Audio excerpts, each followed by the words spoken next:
The break is over and fights are back. UFC Kansas City kicks off an incredible 12 weeks of nonstop UFC action. The UFC Kansas City fight card is a spectacular card. We have 14 fights to break down. We have a main event that matters very much for the top 5 in that division. And overall, we have a solid fight card to welcome us back into the fold. My name is Angelo. This is We Want Picks, and I'm going to break down the entire UFC Kansas City fight card, giving you my picks, predictions, and bets. But before we do that, let's take a look at the first 4 fight cards that kick off this stretch. We're going to get UFC Kansas City this weekend. Next weekend, the UFC returns to Des Moines, Iowa. Then we hit up UFC 315, and then we go right back to the Apex for the Gilbert Burns-Michael Morales fight night. And the reason I'm mentioning these 4 events is because if you go to our website, wewantpicks.com, you'll have full access to every bet that we place, every tool that we offer. We have a full tape index. We have a DraftKings optimizer.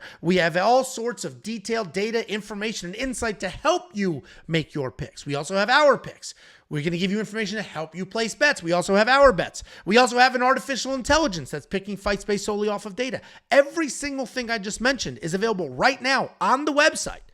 And if you go to wewantpicks.com and you click become a member, it is $10. You'll unlock all of that stuff for these fight cards. You will get these 4 fight cards for that $10. That's $2.50 per card. WeWantPicks.com, click become a member. It's only $10 a month. It is the best possible way to support us. And in return, you're going to get the best possible product on planet Earth heading into any fight weekend. The latest and greatest tool that we added to the website is the tape index. This is going to give you a full history of every single fighter on that fight card. You click on that, you'll get the information about that specific fight, how long it went, who won, all of that. And then if you click the little red button, the video of that fight will pop up. So if you're the type of person that likes to do your own research, watch the tape.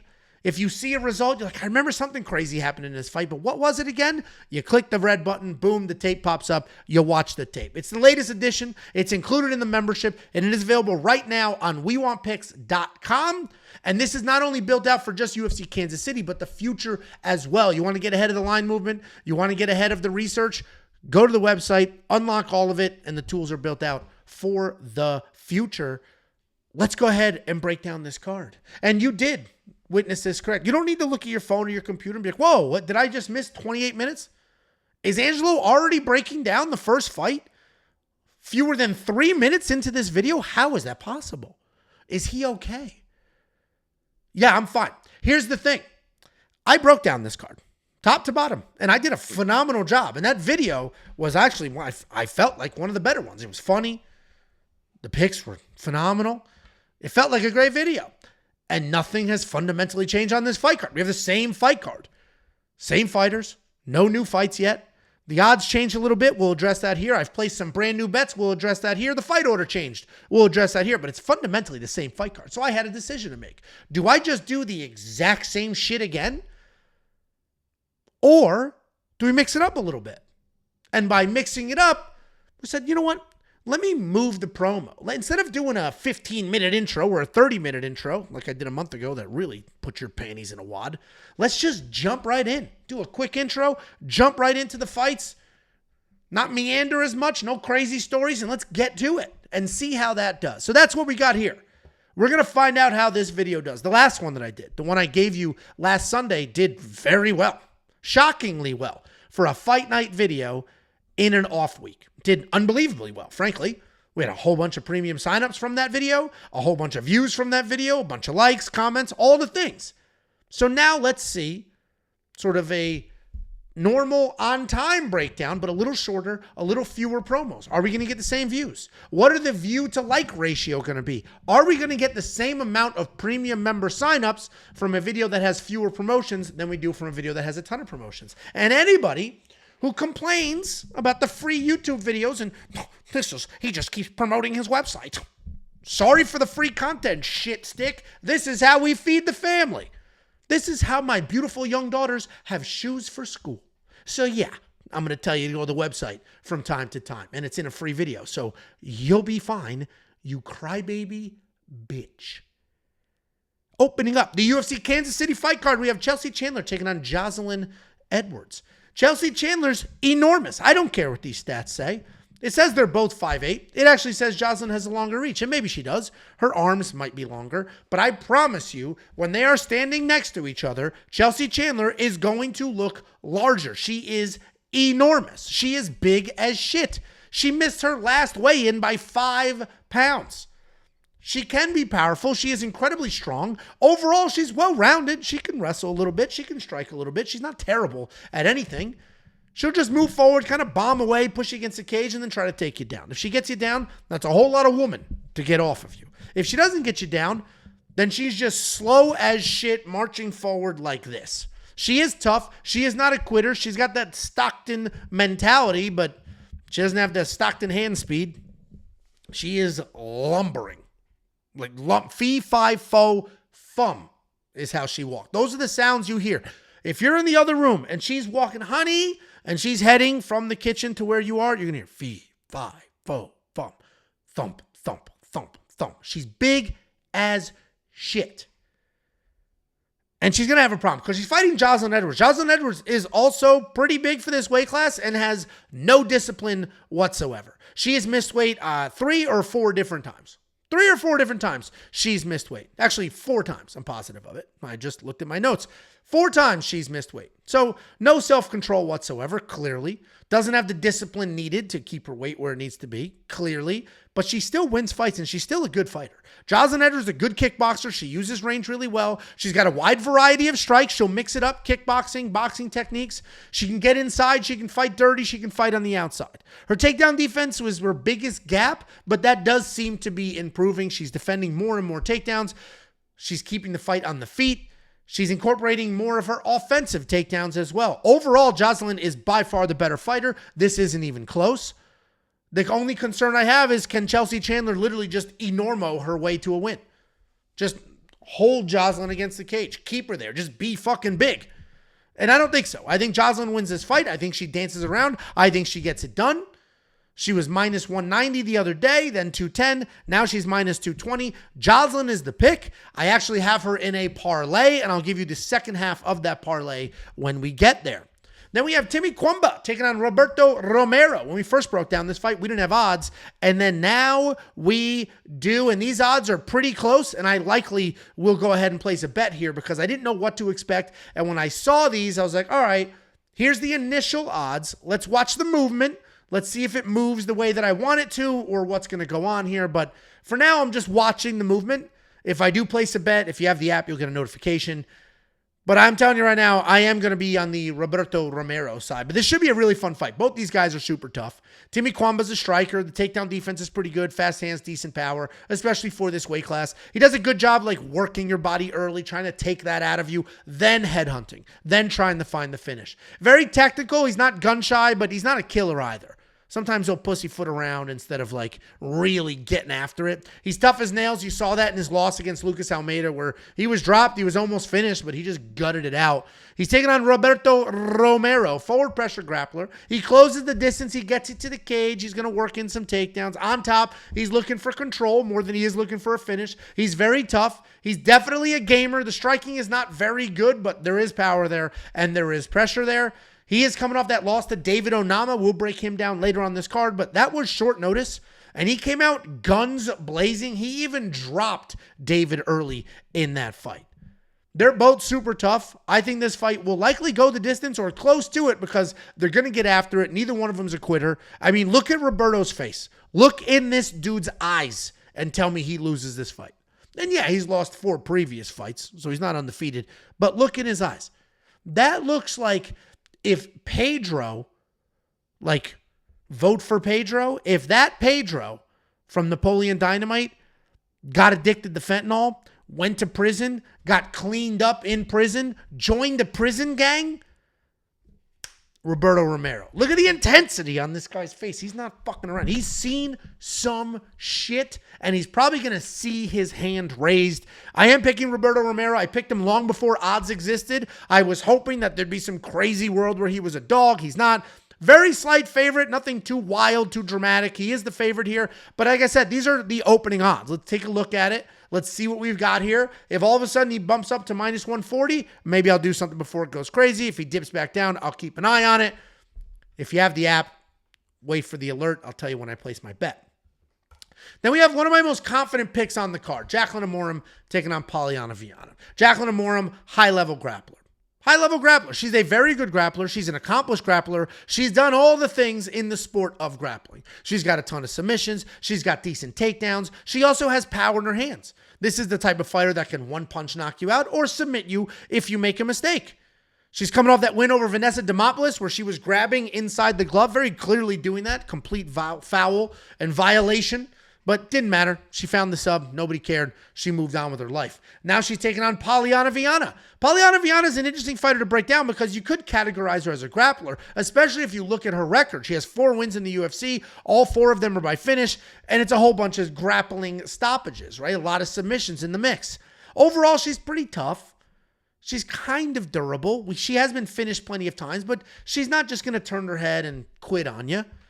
She is coming off that ground and pound loss to Jillian Robertson. And the problem is, although Polyana Viana is dangerous offensively, right, with those 4 finish wins in the UFC, she is kind of kill or be killed, and she doesn't really take her career very seriously.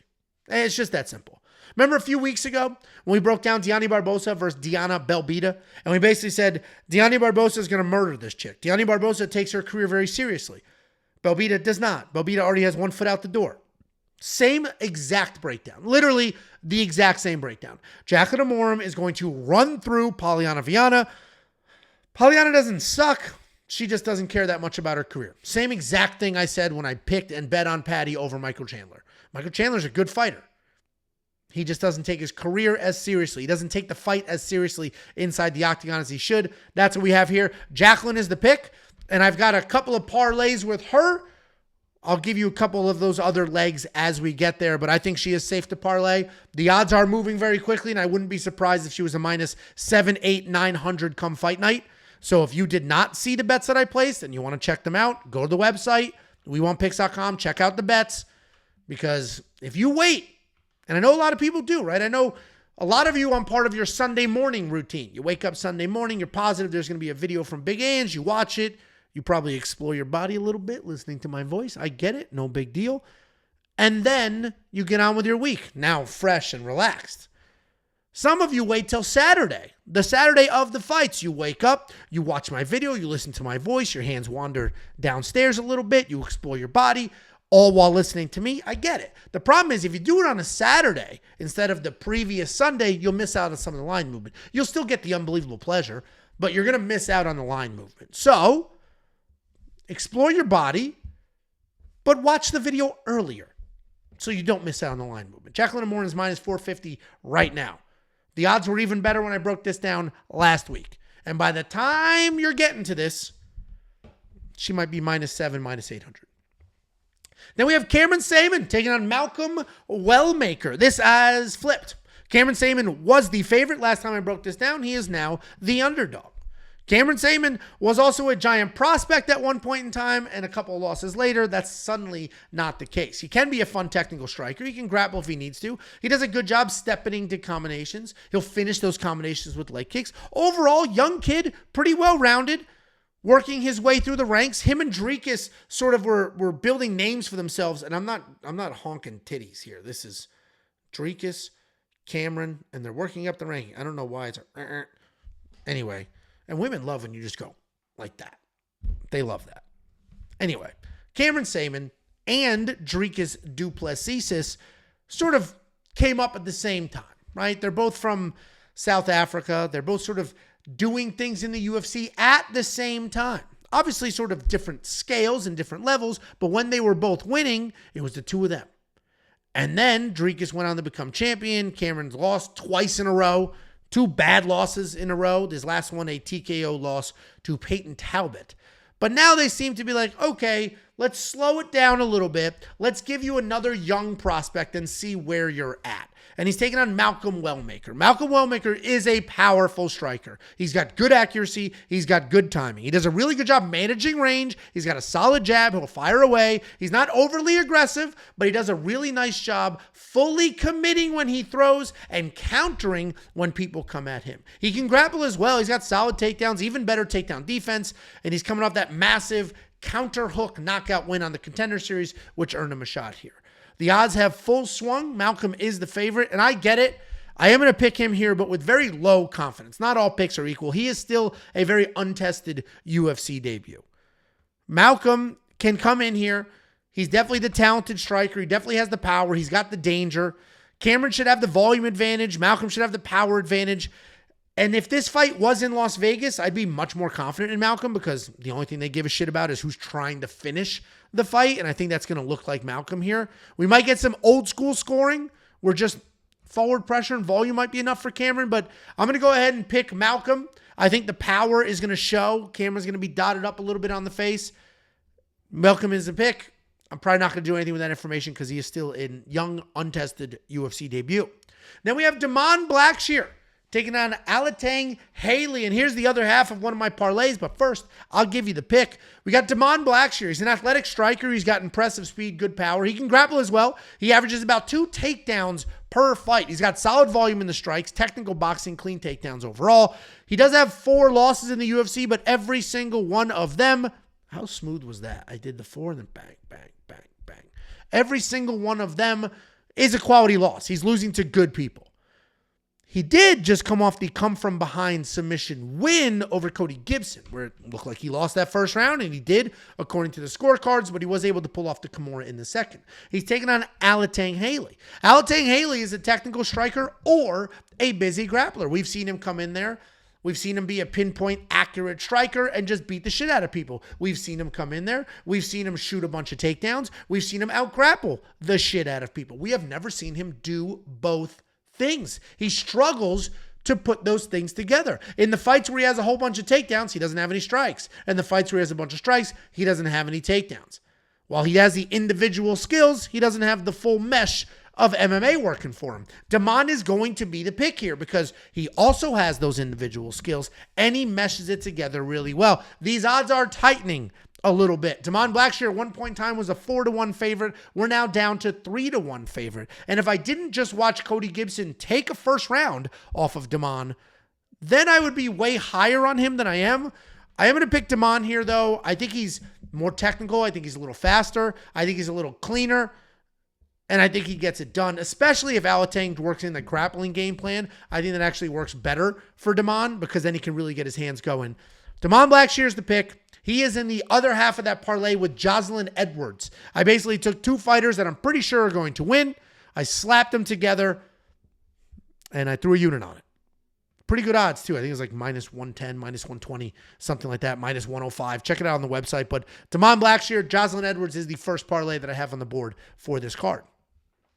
Then we have Chris Gutierrez taking on John Castaneda. This is a rebooked fight. This fight was supposed to happen back at UFC 313. It ended up getting canceled because John Castaneda got sick. Both of them had weird circumstances heading into that fight. Chris Gutierrez was supposed to be on a different card, and then he lost his opponent, John Silva. John Castaneda was supposed to fight the week before. His opponent dropped out. It was a mess. It was all over the place. But now we have these two guys rebooked with full fight camps, no weird drama, no bullshit. And Chris Gutierrez is squarely the favorite. Last time it was booked, I think these odds were completely flipped, where John Castaneda was the -120 favorite. Now it seems to be Chris Gutierrez is the -120 favorite.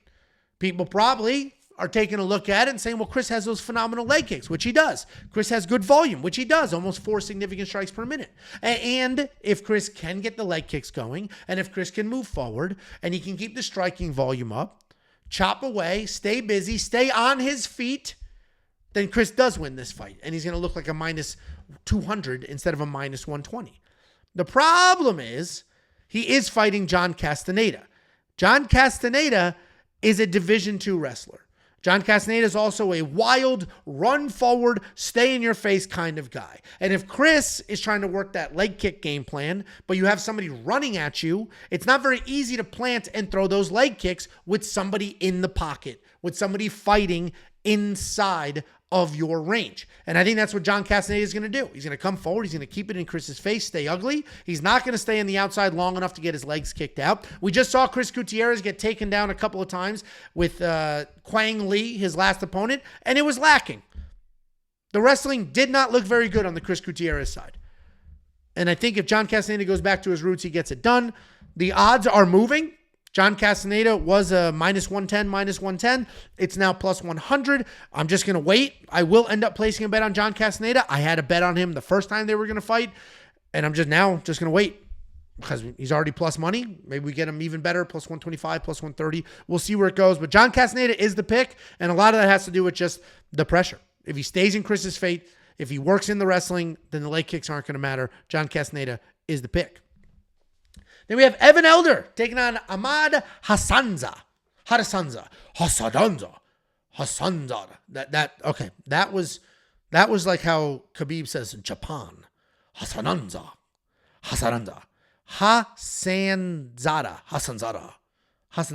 Ahmad Hassanzada. All right, that fucking. Oh, hey guys, it's Angelo here. No promos, and it's gonna be a shorter video. And then fucking 8 minutes of Hassanzada. So yeah, my bad, guys. I'm incapable of doing a quick video. Evan Elder taking on Ahmad Hassanzada. Ahmad, UFC debut. Long, lean striker, wide stance. Used that length pretty well. He throws kicks. He doesn't use it well defensively, though, meaning this guy gets fucking hit a ton. He's very hittable, seemingly has a pretty good chin, and that's what keeps him on his feet.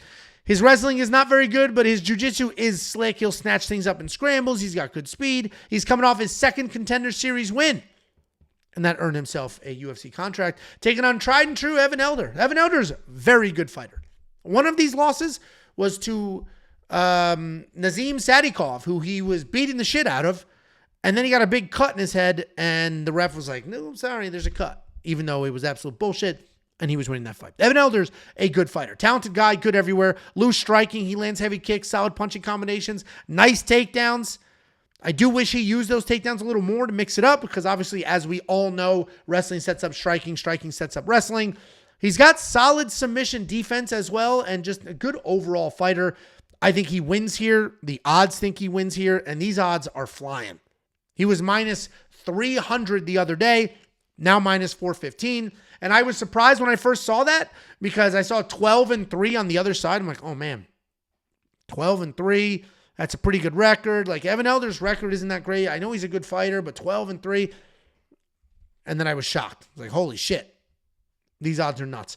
The reality is Ahmad is hit way too often. Just too damn hittable. Evan Elder hits hard. Evan Elder's a good fighter. Evan Elder is the pick. Then we have Matt Schnell taking on Jimmy Flick. This is an absolute banger of a fight. This is a #1 contender matchup. And anytime people get down on the UFC like, hey, the quality of the UFC in 2025 sucks. The Apex fights suck. The undercards of these cards suck. The UFC is turning into boxing. We don't get good matchups anymore. Then the UFC says, you know what? You whiny bitches. Here, fine.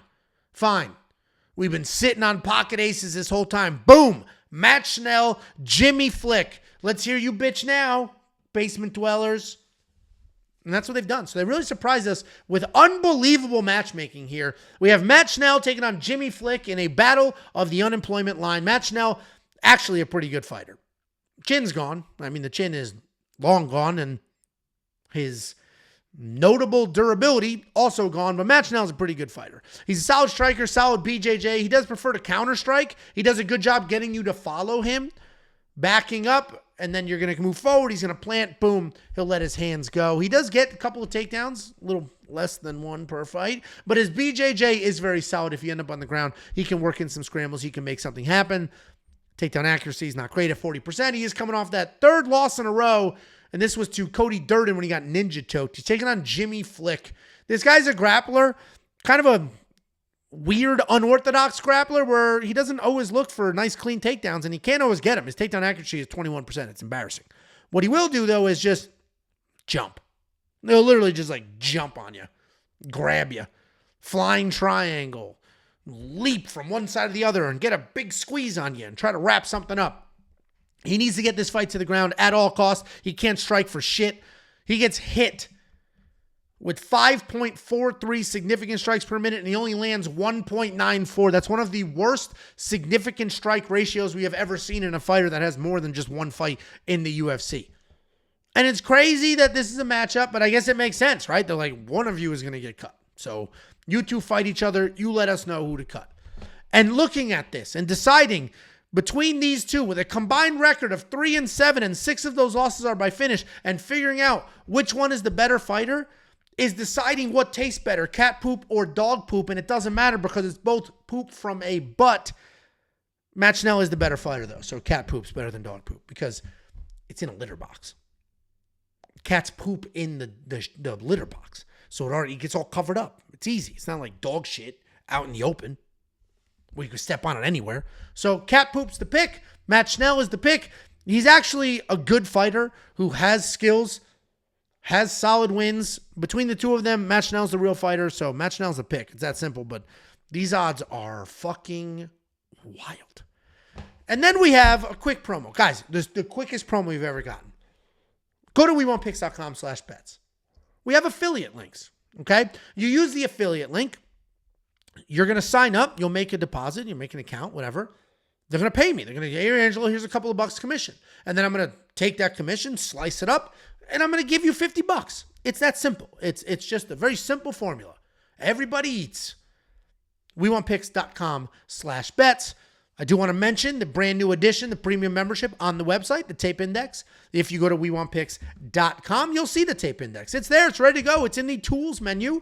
And what this does, it gives you every fighter on that card. It gives you their full fight history, even canceled fights, so you can see, hey, this person hasn't fought in 2 years. Why? Oh, they had 3 canceled fights. We're good.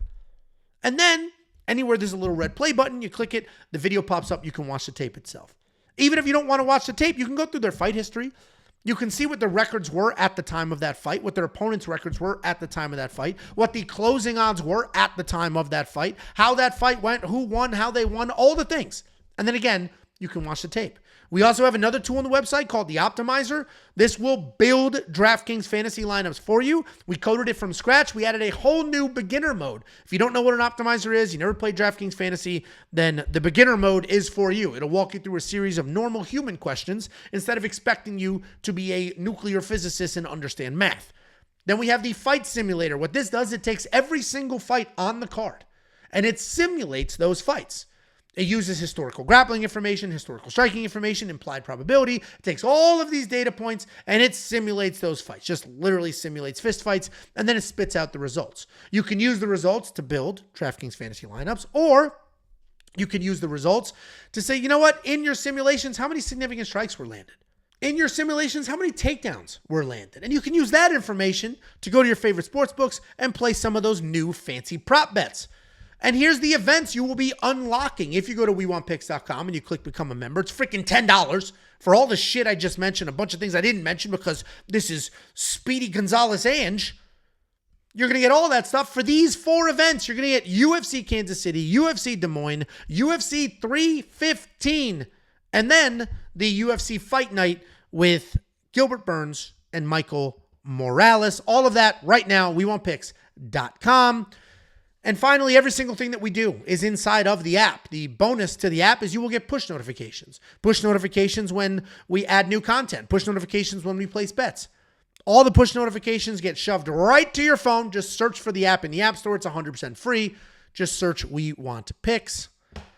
And also, I know we just came off a break last week. There was no fights. And I know that we have a long stretch of fights coming up, but some of you like more than just the breakdown content. Some of you want more opinion pieces and scoop and just fun content, not just who wins, who loses. And that's why myself and Josh Thompson, the only person to ever knock out Nate Diaz, Josh Thompson, the former Strikeforce world champion, Josh Thompson, Daniel Cormier's old training partner, an old school AKA guy, him and I have teamed up. We started a new show called Bad Takes. It's right here on this channel. And we broke down different topics and different things that are happening. After UFC 314, we did a couple of videos. We did the what are the matchups to make next, and I think we're going to do that one consistently. And then we also did a video with this hilarious Steve Urkel thumbnail. Some of you are probably too fucking young to know who Steve Urkel is, but those of you who are old enough appreciate how good of a thumbnail this is. Where we talked about the referee mistakes. UFC 314 had a bunch of different referee issues. We also have another one talking about Joe Rogan.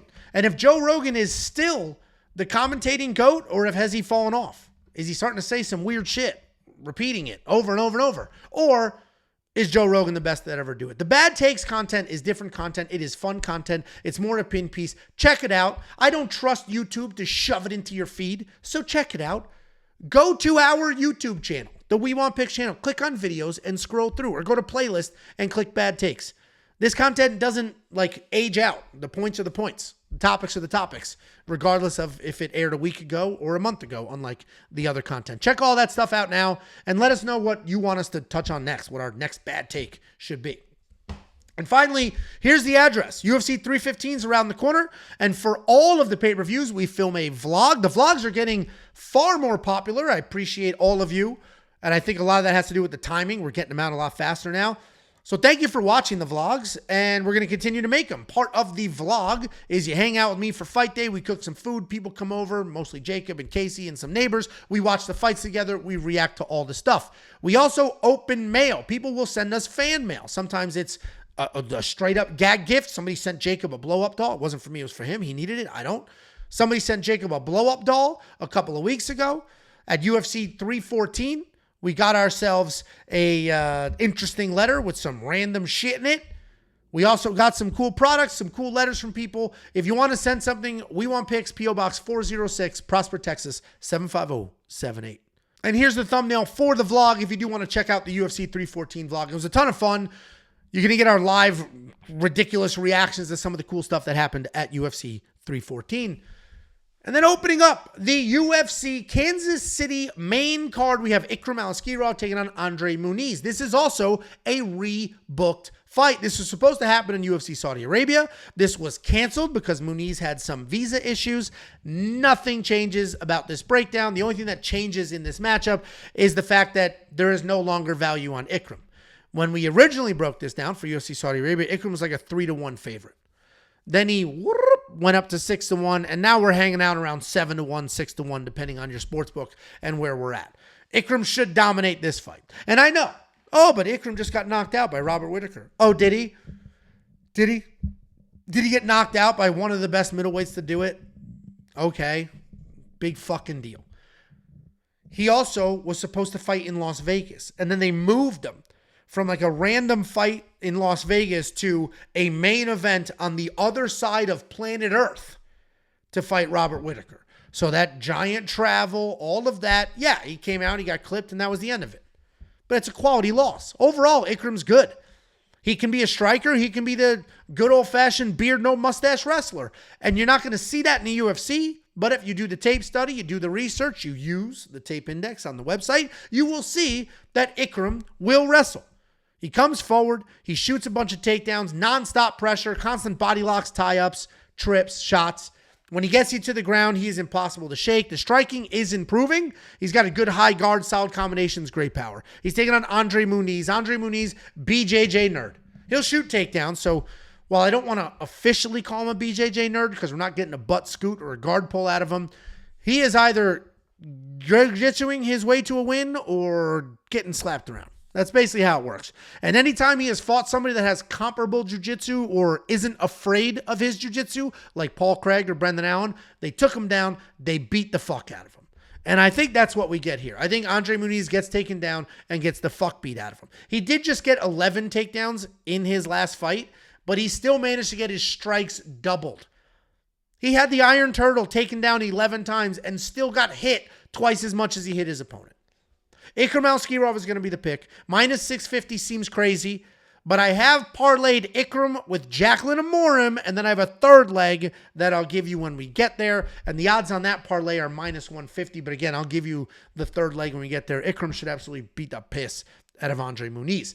Then we have Randy Rude Boy Brown taking on Nicolas. I breathe weird as shit. Dalby.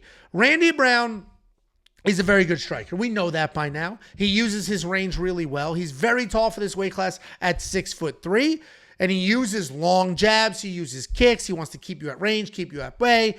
And then when he's ready, he'll use his speed to initiate those boxing exchanges. He does have some takedowns. He has 9 takedowns in the UFC, and while he doesn't go to them very often, he does have some solid trips. He's got some uchimatas, and he has some jiu-jitsu on the mat. He's a lot of fun to watch. He did just get screwed against Brian Battle, in my opinion. I bet on Brian, so I'll take it. But I thought he honestly should have won that fight. He landed more strikes, The only takedowns that happened in that fight were on his side. Like, I thought Randy Brown won that fight. Certainly by the modern scoring criteria, he won that fight. But they didn't give it to him. He's taking on Nicolas Dalby. Nicolas Dalby's old as shit at 40. He's also a karate guy, and he does weird breathing techniques. But he manages to find wins. He stays mobile. He switches stances. When I tell you he breathes weird, this isn't just Angelo doing Angelo shit. Watch any of his fights. Go to the tape index. Watch any of his fights, and just he's like it's nuts. It's nuts. But it works for him because he doesn't slow down. He doesn't gas out. While he's not dangerous in his, he's got finishes, notably Bonfim. And while he's not dangerous, you got to watch out for Nicolas Dalby's power, he is dangerous because that cardio is seemingly never ending. So as you're getting tired, he's not. He went to a draw with Rinat Fakhretdinov because he gave up the first round, gave up the second round, and then the third round almost finished Rinat because Rinat was slowing down, Rinat was tired, and Nicolas beat him up. Just like when he beat the Bonfim brother. The Bonfim was tired, he was slowing down, and Nicolas started to beat him up. Randy Brown is not Rinat. Randy Brown is not a Bonfim brother. Randy Brown is a high IQ fighter with good technical striking. And I think Randy Brown pieces up Nicolas Dalby. I think he wins this fight. I think Nicolas's face is going to be beat up. I don't think Randy's ever in any danger. The only thing that will concern me here is if Nicolas Dalby holds Randy against the cage, does the weird breathing, and then one judge is like, oh, I like that. That sounds like sex. That breathing sounds like sex. So I am picking him to win. So there could be a rogue scorecard here, but I do think Randy Brown is just going to be younger, faster, cleaner, and going to win this fight. Then we have Michel Pereira walking right out of divorce court and right into the octagon to take on Abus Magomedov. Michel Pereira, we all know by now, an absolute beast. He was a 170-pound beast where he would gas out and have some issues, miss weight. Then they forced him up to 185. And for the first chunk of his 185-pound career, he looked unbelievable. Just win after win after win after win. Finish, finish, finish, finish. He looked incredible. He had all the speed and athleticism that he had at 170 up at 185 and seemingly even more power. And it didn't look like the cardio was going to be an issue. He's wildly athletic. He can wrestle. He can grapple. He can literally do everything. And the fact that he's only 31 years old is fucking astonishing. Not only does he look old, he also has a ton of fights. He's got 43 fights, and he's only 31 years old. And I don't think this is like a Jose Aldo situation where Jose was like 40 when they had him listed at 30. I'm pretty sure Michel actually is only 31. I don't know if he's a favela kid or not. But the reality is he's very good. He's very athletic. He did just get beat down by Anthony Hernandez, but Anthony Hernandez is just non-stop cardio and pressure, and cardio is definitely Michel Pereira's Achilles heel. He's taking on Abus Magomedov. Abus is a versatile striker. He's got wrestling if he needs it. He's got some sneaky power because it never looks like he's loading up or throwing big, but he will just stay busy, stay accurate, and can find those finishes. He'll throw everything from tight hooks to head kicks. He is hittable on his side. You saw that in his last fight against Bruno Ferreira, where he was in trouble early. Bruno was piecing him up, but then he managed to stay composed and get it done. A few weeks ago, Jacob turned Michel Pereira's life upside down. And I think Michel's probably going to turn Abus's life upside down here. I think Michel Pereira is basically going to do what Bruno Ferreira did to Abus Magomedov, but not let up. I think he's going to come forward, land clean, beat the shit out of Abus, and get it done. That's it. Abus gets hit, Michel hits hard. Abus isn't very athletic. Michel is very athletic. I think Abus got lucky against Bruno because Bruno's a little sloppier, a little shorter, where Michel's not small, Michel's not sloppy. And as long as Michel doesn't death gas early, which I don't think he will, he should get this win. And honestly, minus 150 looks pretty appealing. And these odds are tightening a bit. And maybe it's the personal life drama. I don't know, but let's keep an eye on it because if this goes down to almost even or if it just continues to shrink, then maybe we hold off on a bet. But I think Michel Pereira should get this done. And this is the type of fight, the difference between the last time I broke this card down and now, I'm just more confident in Michel now. Not for anything in particular. They didn't settle in divorce court. He didn't win, whatever the hell that is. But you look at it a little longer, you watch the Bruno fight back, it's like, yeah, dude, Michel should beat the shit out of this guy. Then we have Giga Chikadze coming back after, 2 years away, however the hell long it's been. And he's taking on David Onama. And he has not been out for 2 years. He's taking on David Onama. Giga Chikadze is a guy that at one point in time was a big prospect. He would just kick the shit out of people, literally kick. Tons of kicks, spinning kicks, regular kicks, axe kicks, head kicks, body kicks, tons of kicks. He keeps you at distance with those kicks. He'll come firing in with the hands shortly after. He was never a high volume guy, and he still isn't. He's landing fewer than 4 significant strikes per minute, but he does a good job keeping you low volume as well because you're worried about what was coming from him. He is coming off that loss to Arnold Allen where he was just a full step behind in every single striking exchange. He's taking on David Onama. David Onama is a kickboxer. He likes to plot forward. He likes to control the pace. Typically, he's not incredibly high volume, but he is effective. He's got a very long jab. He's constantly throwing something out there. He's busy in the clinch. He throws knees. He throws elbows. He's got a low 20% takedown accuracy and not the best 52% takedown defense, but he did, in his last fight, just get his first takedown in 2 years in that win over Roberto Romero, who he broke down earlier. Listen, David Onama should win this fight. And you people certainly feel that way because these odds are flying in the Onama direction. He was always the favorite, but he was minus 150 a few days ago. Now, minus 183, soon minus 200. And I get it. Giga's wildly inactive. Giga's a little more one-dimensional. David should win this fight. I think David does win this fight as long as he stays busy. If he stays in Giga's face, he can get it done. David Onama is the pick. Then we have our co-main event of the evening. We have Anthony Smith taking on Mingyang Zhang. Anthony Smith, we all know by now, Glover knocked his teeth clean out of his mouth and he picked them up off the canvas, handed them to the referee, and then continued to take his beating. Sometimes he's too tough for his own good, which is why when he's in there fighting with people, sometimes he's talking to himself, imagining crazy shit. Anthony Smith might be losing his marbles, but he is very, very good. He's a good technical striker. He's got very good jiu-jitsu as well. He's submitted a couple of people in the top 5 today. And Anthony Smith is on the downslide of his career, but he still has tools. He's still a good striker. He's still a good grappler. He still understands the fight game, has pretty good fight IQ, and he is an absolute 100% dog and not somebody you can get out there as quickly as these odds might imply. He is coming off that KO loss to Dominic Reyes, where he landed 21 strikes to Dominic's 121. Dominic did just win at UFC 314, which I guess sort of helps with that wild strike disparity. But the reality is, Anthony Smith is old. Anthony Smith is not as good as he used to be, but he's still good. And we just watched him last year beat another young prospect. He's taking on Mingyang Zhang. Mingyang Zhang's a dangerous fighter. He can find finishes on the feet or on the ground. He's got raw power.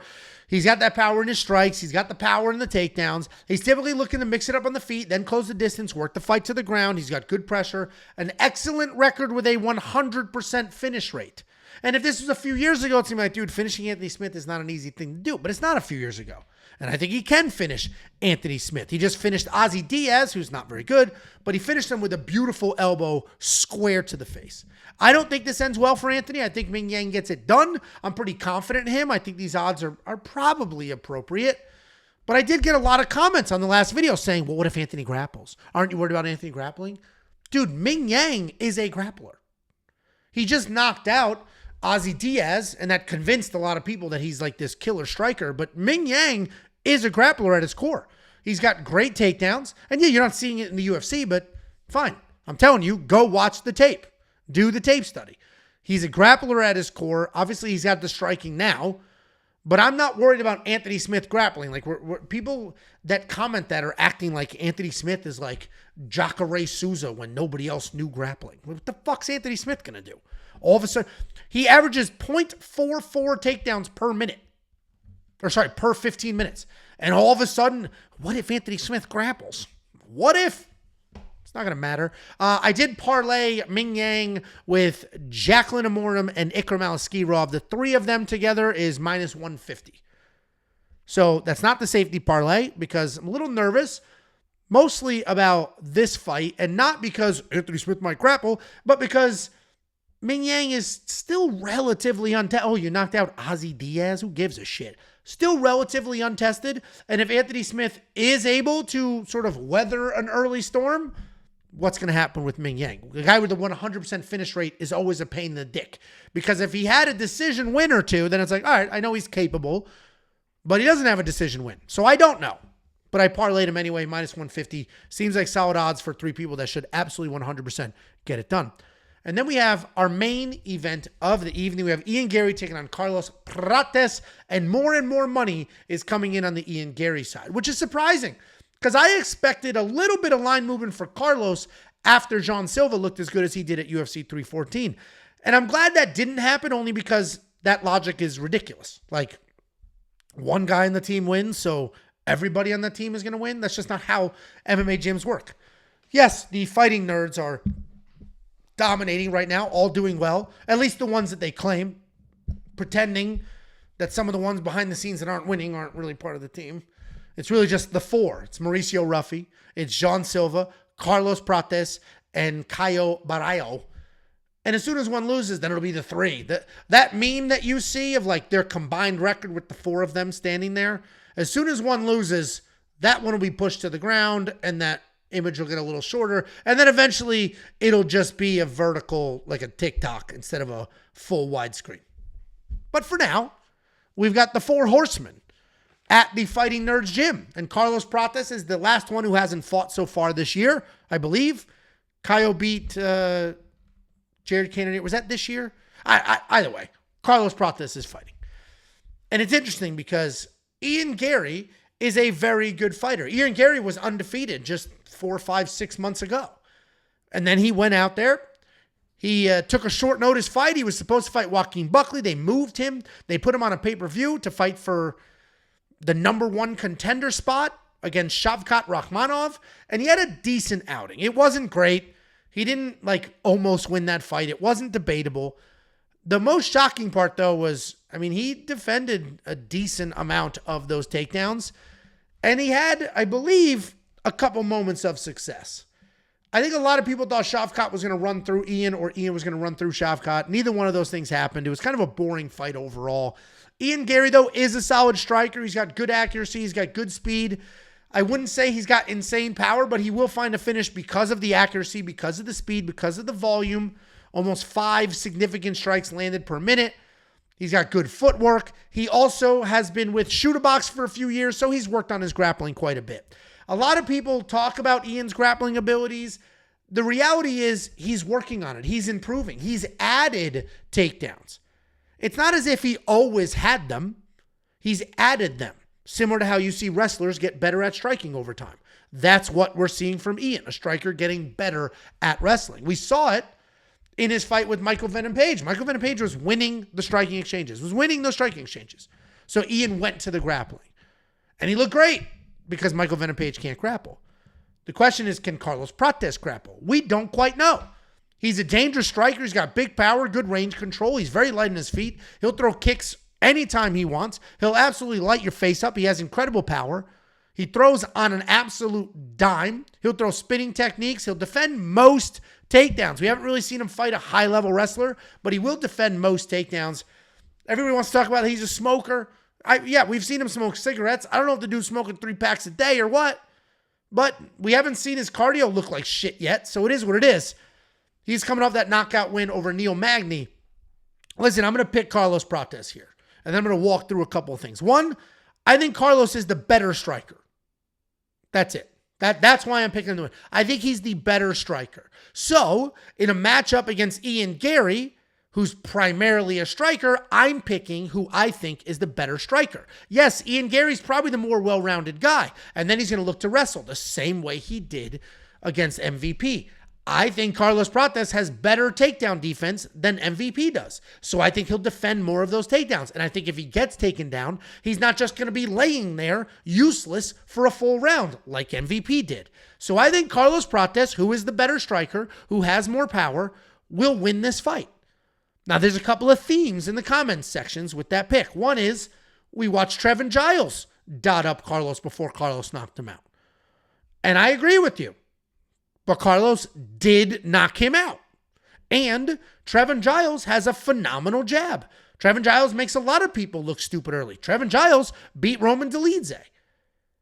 And then the other point I'll make is that was like 2 or 3 years ago. And I saw what you saw in my notes from that fight. My notes, because when I watch the fights live, I'll take notes. And in my note from that fight, I literally put next to Carlos Prates' name, overrated, sucked, found a finish late. That's what I wrote. And I went with that narrative into his next fight, and boy, did I look stupid. So I'm full back to the swing that he's good. The second thing was he smokes. He smokes, but he smokes. Well, until we see him coughing up a lung and gassing out like crazy, I have to assume it doesn't fucking matter. When have we seen him look exhausted or gassed or faded? And yes, this is a 5-round fight, not a typical 3-round fight, but I don't necessarily think that the smoking thing is going to matter. We'll find out. He's been trained at a high level. Obviously, he's got some losses, and I like that. I like that he has 6 losses and that he's not undefeated. So I am going to pick Carlos Prates here. I don't know if I'm going to bet on it. Not all picks are equal. Sometimes you're more confident in one fighter than another. Not all picks deserve to be bets.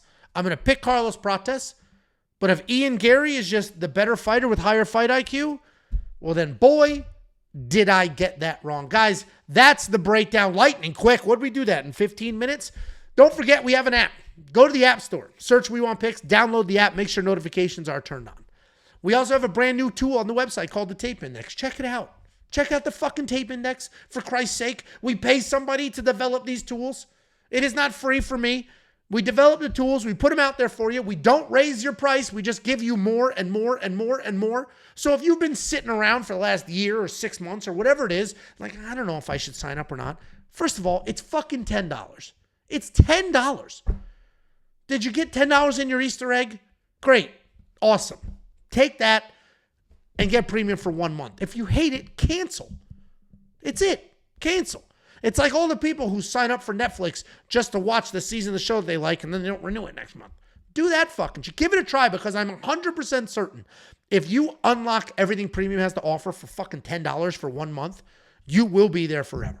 Our average tenure is crazy long because people sign up and they're like, holy crap, like this is nuts for $10. Especially when I'm just adding random shit and improving what we have every single month. We also have the brand new optimizer, which we released last month. We have the fight simulator, which we released the month before that. We have the data analyzer, which we gave a full refresh to in January. We also have a line movement tracker. This is going to give you the opening odds, the current odds, the win probability, and the line movement for every fighter on every card. We have a prop hunter, a curated set of data specifically designed to help you find prop bets. We have even more people. It's not just me. It's not just Jacob.